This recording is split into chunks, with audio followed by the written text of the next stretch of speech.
Hi, this is Poonam Sharma and welcome to Sadbhavna News. India has avoided a potential super spreader event by cancelling the CBSE Class 12th exam, with the ICSE board following suit and other boards expected to do the same. This is the best possible outcome from the perspective of containing a pandemic and preventing a third wave. Unlike some experts who are convinced a third wave is inevitable, I believe it is possible for India to avoid a third wave. But this is contingent on 4 actions.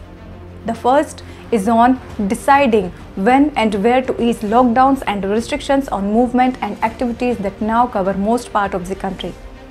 Some states and union territories have already started the process. Others have announced plans and deadlines for doing so. But none of these is based on the one parameter that matters.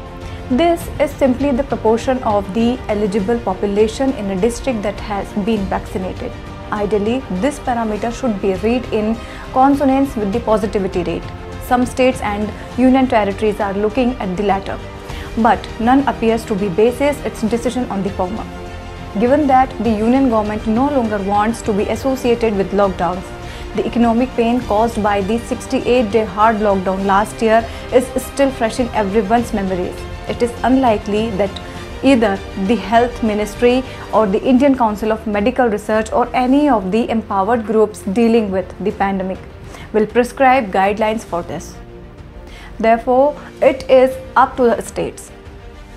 I would suggest a benchmark for opening up that is a combination of a positivity rate that it needs to be either declining or stable of a maximum of 5% for at least 2 weeks, and a vaccine coverage at least 1 dose of a minimum of 20% of the current eligible population, those over the age of 18 years. As of Tuesday night, this proportion was 18.4% for the nation as a whole, which means there will be districts that have exceeded 20% and those that have done far less.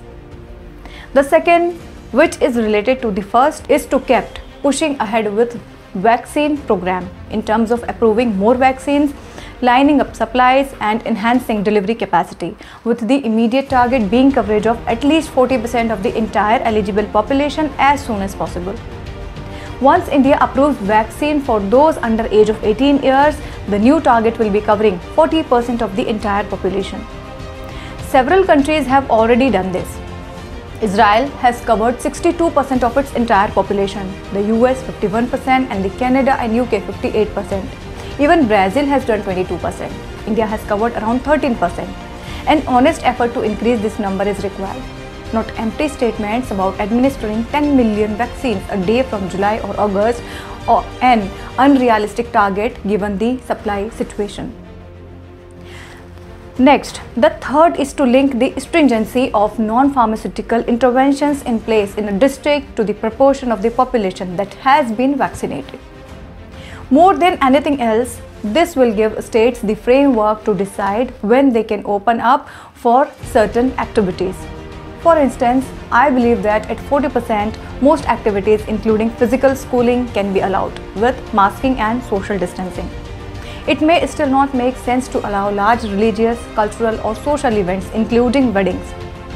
As a corollary, states should also decide which activity they will curtail in case of a flare-up in infections.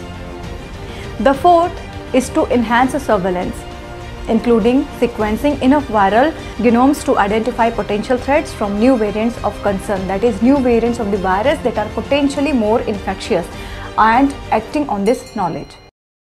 Powered by Arthros Clinic, a dedicated center for arthroscopy and sports injuries.